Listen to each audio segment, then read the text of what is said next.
The manhunt for the Brown University killer now entering day 6. Police have released surveillance photos of someone who was seen near a person of interest, hoping this new person could help their investigation. This is a person that we would like to speak with. We truly believe, based on the video footage that we have been watching for a few days, that may have relevant information to the investigation. Does this person, this new individual, have anything to do with why the person of interest was seen running in the surveillance footage? Again, I wish the videos could speak. We're trying to get those answers. Retired NYPD Inspector Paul Mauro is in Providence. Paul, you are there. We have this map that we can put up on the board that Bill Hemmer walked us through last hour in terms of where this person of interest was prior to the shooting, after he left. And the blue area, that bigger area, that is the area of focus. Do you expect any breakthroughs today? Well, Dana, I don't know if I can put it down to today, but I can tell you that in my estimation, they are making progress, however incremental. As I was talking about earlier on the air, my sourcing is telling me that they've recovered live rounds, that is unfired bullets at the scene. Why does that matter? Because they're going to be in much better shape than the fired shells. And they are working DNA, they've told me that. And so the hope is that you can at least get to the point where you can do familial DNA if the person's not in a database.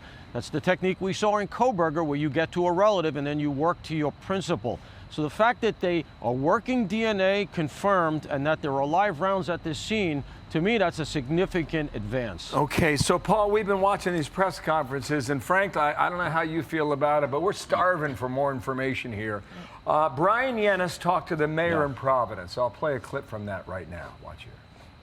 We will certainly be doing a review to think about where we might need additional camera footage, but we do have a network of technology, including things like flock license plate readers, which are aiding in this investigation. And the men and women of this police department are now going door to door because many of the residences have cameras, which is partially one of the reasons why it's taking so long. We're continuing to generate good new video because we're looking through people's Ring cameras.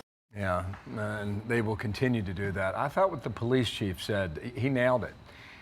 We're dealing with 21st century technology, but it's going to take old-fashioned, old-school police work to figure this out. Now, you've been there. Do you agree with that? I do, Bill. And, you know, relative to this second piece that they've developed, I have not heard that that person has come forward, which is a little bit of a mystery. I'm hoping that they have spoken to that person. I want to tease out why I think they're so interested. If you notice, they're being very careful of how they phrase their interest in him. They're not even calling that person a person of interest. They're just saying that's somebody we want to talk to. I think what they're trying to do here is, excuse me, is reassure that person. We're not looking to arrest you. We just want to talk to you, and here's why. When the perp sees that person, he runs full tilt like he's seen a ghost. It tells me that he might have feared being recognized, that these two might be known to each other. And so if the police can get to this second person, they may be able to say, even if the second person did not see the perpetrator at the scene, or when they supposedly passed each other in the street, if they show him the body type, some of the images of this guy walking, the perp, he's going to say, oh, I know who that is. But I can tell you they're pulling at a lot of things. There's some digital stuff going on. They're pulling the LPRs, license plate readers, as I said. And I can tell you this, the way they got onto this guy originally is that a delivery driver showed up at the scene and saw all the terrified kids from the school fleeing away from the guy in black with the mask on, and he gave that to the police right away, and that's how they got that initial video. So the idea that they haven't pulled any significant video, I think, is they had that video quite quickly. It's just a residential neighborhood. A lot of the people, I can tell you, the neighborhood seems semi-deserted. I think a lot of these people went south for the winter. They're trying to get that video, but I can tell you that, look, I've been in the middle of a lot of these. If I felt like it was stalled, I would tell our audience they're too sophisticated to shine on. I'm telling you that I think they're making progress, and I think they're going to get there.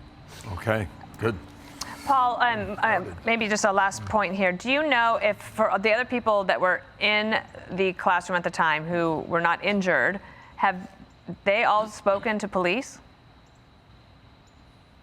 So the bad break they got there, Dana, is much like we saw in the Koberger case. Again, the school canceled everything for the rest of the year. The kids are terrified. They don't want to be here, so they all decamped to home. So now they have to do that tracking to try to talk to them. I know they've spoken to a lot of them, and they talked to some of them at the scene. That's a bad break. You got to do, you know, you don't control these investigations entirely. People sometimes overrate the power the police have, but there's this. The study hall was announced apparently on an internal system that the schools use called Canvas. And that's sort of an internal Slack kind of system where the school talks to the students. Because it was announced there, they can do some very good digital work on that to see who hit that site and see if anybody was targeting this particular location because they're on that site and yet they shouldn't be. Now, it's possible the shooter was just targeting Brown writ large, walked into the building, was not targeting that particular room, but it was the first room he came to. We know all of those are possibilities, but these are all good leads, and that's why I say they're working a lot of fronts. That tells me progress, and I think that, as I said, it may take some time, but I do believe they'll get there. Okay, hope you're right. Thank you, Paul. Good to have you back again today. Thank you, Paul. I'm Steve Ducey. I'm Brian Kilmeade. And I'm Ainsley Earhart. And click here to subscribe to the Fox News YouTube page to catch our hottest interviews and most compelling analysis.